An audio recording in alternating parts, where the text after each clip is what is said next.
दोस्तों, वीडियो शुरू करने से पहले मैं कुछ कहना चाहता हूँ। प्लीज इसे स्किप करे बगैर काफी ध्यान से सुनिए। हमारा पुराना चैनल जो है YouTube ने टर्मिनेट कर दिया है और मुझे नहीं लगता कि वो चैनल वापस आएगा।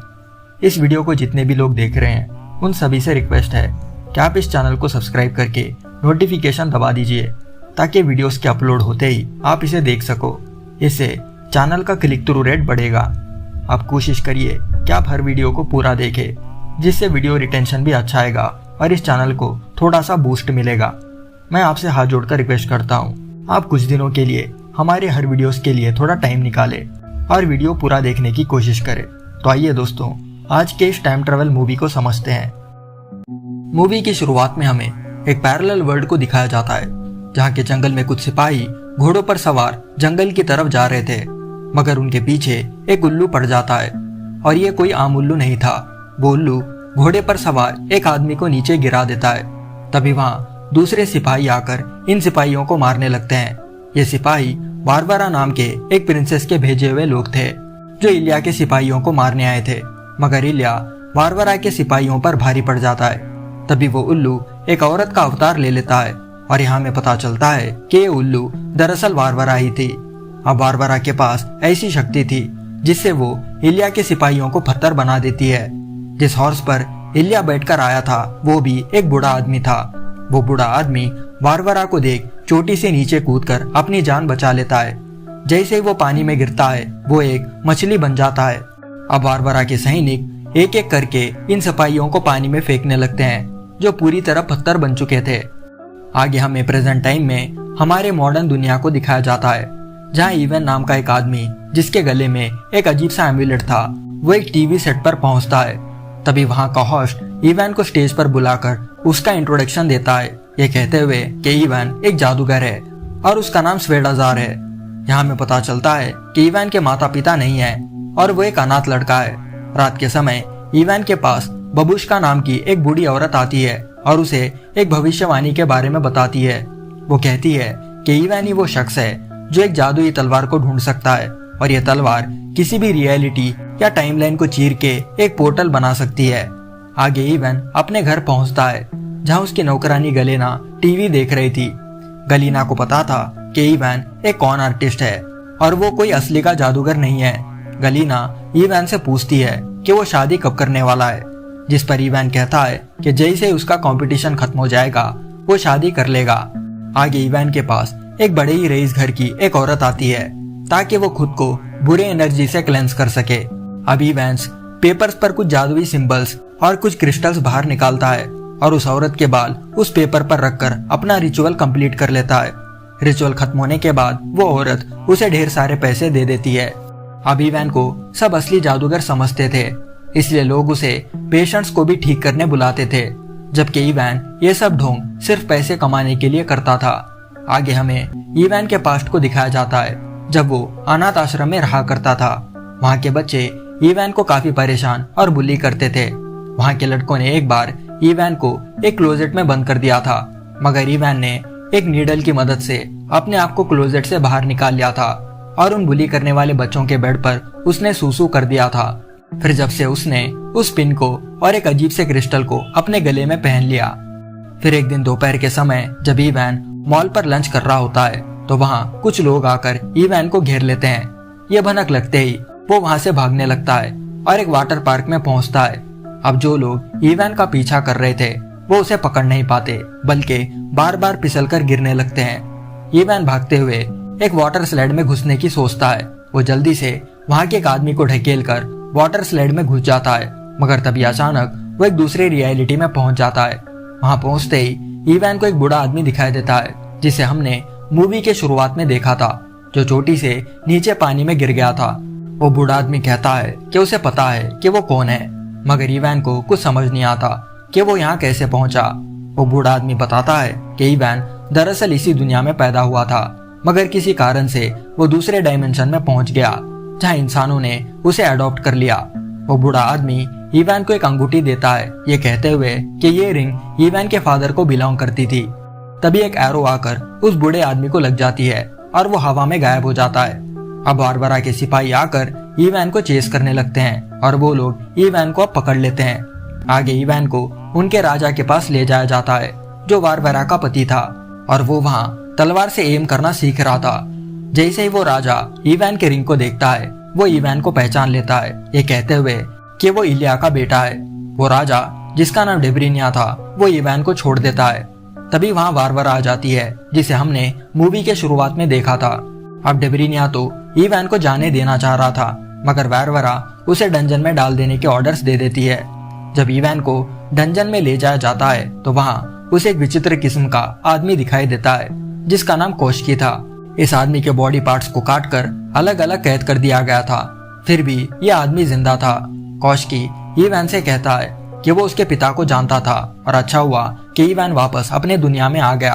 वहाँ उसे बाबा यागा नाम की एक औरत भी दिखाई देती है, मगर इवान ये सोचने में बिजी था कि वो जिस आदमी को ढकेल कर यहाँ पहुंचा, अगर वो ऐसा ना करता तो उसकी जगह वो आदमी आज यहाँ होता। बदले में कोश्की कहता है कि उसका यहाँ आना ये प्रीडेस्टिन्ड था। वही बाबा यागा वहाँ के गार्ड्स को चिढ़ा रही होती है और उन्हें बेवजह परेशान कर रही होती है। आगे कोश्की बताता है कि जंगल के एक लोकेशन में एक ऐसी जादुई तलवार है जो किसी भी रियलिटी का पोर्टल ओपन कर सकती है, और सिर्फ उसे ही उस लोकेशन के बारे में पता है। अगर उन्होंने मिलकर उस तलवार को ढूंढ लिया तो वो सब ठीक कर सकते हैं। आगे हमें एक कहानी को दिखाया जाता है कि कैसे एक विजार्ड ने अपने गुरु को मारकर उस जादुई तलवार को हासिल करने की कोशिश की, मगर तलवार लेने के चक्कर में वो खुद घायल हो गया और इमॉर्टल बन गया। यह आदमी कोई और नहीं बल्कि कोश्की ही था। अब कोश्की बताता है कि अगर उन्होंने उस तलवार को ढूंढ लिया तो इवान उस तलवार की मदद से अपने रियलिटी का पोर्टल ओपन कर सकता है और वापस वहां पर जा सकता है, मगर उन्हें इस चीज की भनक वारवरा को नहीं लगने देनी होगी, क्योंकि वो एक बहुत ही क्रूर और बुरी इंसान है। आगे बाबा यागा अपने पास मौजूद एक फ्रॉक को एक सुंदर लड़की में बदल देती है ताकि वो वहाँ के गार्ड्स को बेहोश करके इस डंजन से भाग सके। यहाँ में पता चलता है कि बाबा यागा दरअसल एक विच है।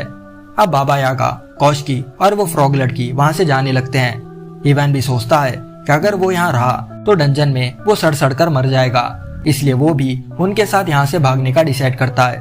वो अब जल्दी से अपना लॉकेट, रिंग वगैरह लेकर वहाँ से निकलने लगता है, मगर तभी उन्हें वहाँ के बाकी गार्ड्स देख लेते हैं, मगर वो फ्रॉग लड़की अकेले ही उन सबको ढेर कर देती है। अब ये सभी लोग उन गार्ड्स को मारते हुए डंजन से बाहर निकल जाते हैं।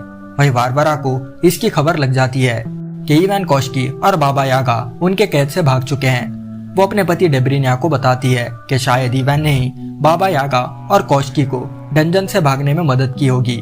वही दूसरी ओर इवान और बाकी लोग जंगल में उस वार्ड की तलाश कर रहे होते हैं और इवान अब उस फ्रॉग लड़की के साथ फ्लर्ट करने लगता है, मगर वो लड़की इवान में इंटरेस्टेड नहीं होती। फिर भी इवान अपने अजीब अजीब टैक्टिक से उस लड़की को इम्प्रेस करने की कोशिश करता है, जिसका उस लड़की पर कोई असर नहीं होता। वो सभी कुछ देर के लिए एक जगह रुक जाते हैं और इवान अपना फोन बाहर निकालकर एक ग्रुप सेल्फी लेता है। अब ये सभी डेथ रिवर नाम के एक नदी के पास पहुंचते हैं, जिसमें एक मॉन्स्टर रहता था जिसे वहां के लोग मरमैन कहकर बुलाते थे। अब वो सभी उस फ्रॉग लड़की को उस मरमैन को सेड्यूस करने को बोलते हैं, मगर इसका मरमैन पर कोई असर नहीं होता और वो उस फ्रॉग लड़की को पकड़ लेता है।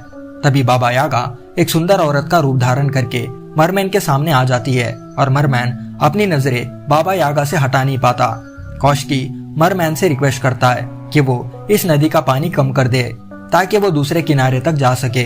वही दूसरी ओर वारवरा इवान और उसके टीम को जंगल में ढूंढ रही होती है और यहाँ इवान और उसके साथी एक गुफा में पहुंचते हैं जहाँ एक अजीब सा मॉन्स्टर रहता था जिसके पास एक बड़ा सा चमचा था। उन्हें वहां देख वो मॉन्स्टर उन्हें चमचे से मारने की कोशिश करता है। उनके साथ मरमैन भी था, मगर उनके पास मौजूद ड्रम में पानी खत्म हो गया था और अब मरमैन को सांस लेने में दिक्कत हो रही थी।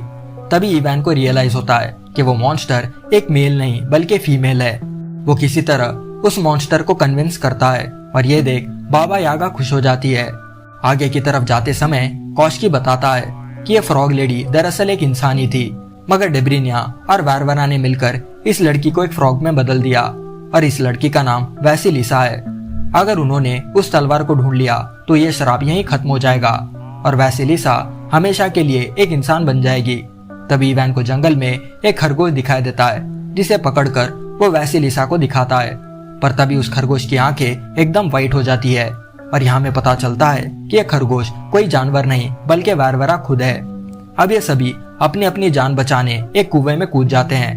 मरमैन उन सबकी जान बचाने के लिए कुएं का सारा पानी पी लेता है ताकि इवान और बाकी लोग इस कुएं के रास्ते यहाँ से भाग सके। अब मरमैन तो वहीं पर रुक जाता है और वैरवरा आकर उसे मार देती है। आगे सभी एक गुफा में रुकते हैं जहाँ इवान वैसिलिसा का मजाक उड़ाने लगता है और यहाँ हम देख पाते हैं कि इवान वैसिलिसा को पसंद करता है। अब इवान अपने गले से अपना लॉकेट निकालकर वैसिलिसा को दे देता है, ये कहते हुए कि ये लॉकेट उसकी रक्षा करेगा। ये देख वैसिलिसा इवान से इम्प्रेस हो जाती है। तभी कॉस्की आकर उन दोनों को सो जाने को बोलता है। अगली सुबह इवान अकेले ही बाहर चले जाता है, ये जानते हुए कि बाहर खतरा है।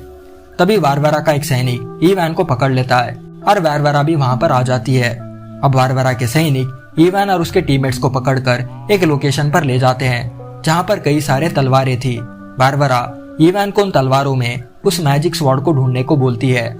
इवान कोशिश तो बहुत करता है मगर उसे वो मैजिक स्वॉर्ड कहीं दिखाई नहीं देती। काफी कोशिशें करने के बाद इवान उस जादुई तलवार को ढूंढ लेता है जिससे वैसिलिसा का श्राप ब्रेक हो जाता है। तभी डेब्रिनिया भी वहां पर आ जाता है और इवान को बुरा भला कहने लगता है। वो कहता है कि इवान ने कॉस्की बाबा यागा और वैसिलिसा के साथ मिलकर उनके खिलाफ एक साजिश रची है।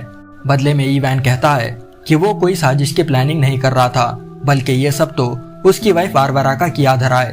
तभी डेब्रिनिया वारवरा को हक करता है और यहाँ में पता चलता है कि डेब्रिनिया और वारवरा पहले से ही मिले हुए थे और उन्होंने ये सब इसलिए किया ताकि इवान उस जादुई तलवार को ढूंढ सके। यहाँ इवान को ये भी पता चलता है कि कॉस्की भी डेब्रिनिया और वारवरा के साथ मिला हुआ है क्योंकि उन दोनों ने कॉस्की से वादा किया था कि अगर उसने उन्हें तलवार ढूंढने में मदद की तो वो लोग उसका डेथ लॉकेट उसे वापस दे देंगे क्योंकि कॉस्की काफी लंबे समय से अमर था और वो मरना चाह रहा था। मगर डेब्रिनिया और वारवरा उसे उसका डेथ लॉकेट नहीं देते बल्कि उसके बदले एक नकली लॉकेट कॉस्की को दे देते हैं। तभी वैसिलिसा डेब्रिनिया पर कूदती है और इवान भी वारवरा के गार्ड से लड़ने लगता है। इवान जल्दी से उस तलवार को उठा लेता है और अपनी रियलिटी का एक पोर्टल ओपन करता है मगर वहां से गायब होने से पहले वैसिलिसा इवान का दिया हुआ लॉकेट पोर्टल में फेंक देती है। अब इवान अपने रियलिटी के एक रेस्टोरेंट में पहुंचता है और अपने घर चला जाता है। उसे अब बुरा लगने लगता है क्योंकि उसने वैसिलिसा और बाबा यागा को वहां मरने के लिए छोड़ दिया। तभी उसे उसके शो से कॉल आता है ये कहकर कि आज उसके कंपटीशन का फाइनल है। ये सुनते ही इवान वापस पैरेलल वर्ल्ड में जाकर वैसिलिसा को बचाने की सोचता है। वो आगे उसी मॉल के वाटर स्लाइड में चले जाता है मगर अफसोस वो पैरेलल वर्ल्ड में नहीं पहुंचता और उस मॉल के गार्ड्स आकर इवान को पकड़कर जेल में डाल देते हैं। जेल में इवान को वही बूढ़ा आदमी दिखाई देता है जिसे हमने मूवी के शुरुआत में देखा था। वो बूढ़ा आदमी इवान को वापस पैरेलल वर्ल्ड में भेज देता है और इवान के साथ इस बार एक छोटा ड्रैगन भी था जो उसकी मदद करने के लिए आया था। अब वारवरा के पैलेस पर वैसिलिसा, बाबा यागा और कॉस्की को मौत की सजा सुना दी जाती है। तभी वारवरा के गार्ड्स इवान को लेकर वहां पर आ जाते हैं। वही डेब्रिनिया कॉस्की के लॉकेट से स्टोन निकालकर तलवार में डालने की कोशिश करता है ताकि वो भी कॉस्की की तरह अमर हो सके। तभी वो छोटा ड्रैगन डेब्रिनिया पर आग उगलता है और यहाँ इवान बाकियों को छुड़ा लेता है। ये देख वैसिलिसा इवान को किस करती है क्योंकि वो उसे बचाने वापस आया था। अब इवान वारवरा के सिपाहियों से लड़ रहा होता है और वही वैसिलिसा और वारवरा आपस में फाइट करने लगते हैं। यहाँ लड़ते लड़ते डेब्रिनिया इवान को बताने लगता है कि वारवरा ने ही उसके डैड इलिया को मारा था। आगे कॉस्की उस स्वॉर्ड में का स्टोन निकाल लेता है और अपने लॉकेट में लगाने ही वाला होता है कि वैसिलिसा उसके हाथ पर तलवार फेंक कर मारती है और वो स्टोन इवान के हाथों लग जाता है। जैसे इवान वो स्टोन अपने गले के एम्यूलेट में डालता है, कॉस्की और डेब्रिनिया दोनों डस्ट हो जाते हैं। तब तक वारवरा वहां से भाग जाती है और इलिया जो कि एक पत्थर बन चुका था वो भी नॉर्मल इंसान हो जाता है। आगे हम कुछ समय बाद इवान को देखते हैं जो इस वर्ल्ड के जादुई जड़ी बूटियों को लेकर अपने दुनिया के पेशेंटों को ठीक करने में लगा था। मूवी के फाइनल सीन में हम इवान को देखते हैं जो वैसिलिसा के साथ खुशी खुशी रहने लगा था और ये मूवी यहाँ पर खत्म हो जाती है। तो दोस्तों बताइए आपको ये मूवी कैसी लगी। अगर एक्सप्लेनेशन अच्छा लगा है तो एक लाइक और एक कमेंट ड्रॉप करना मत भूलना। मैं जल्दी एक और बढ़िया मूवी के साथ फिर लौटूंगा। तब तक के लिए bye, take care and thanks for watching.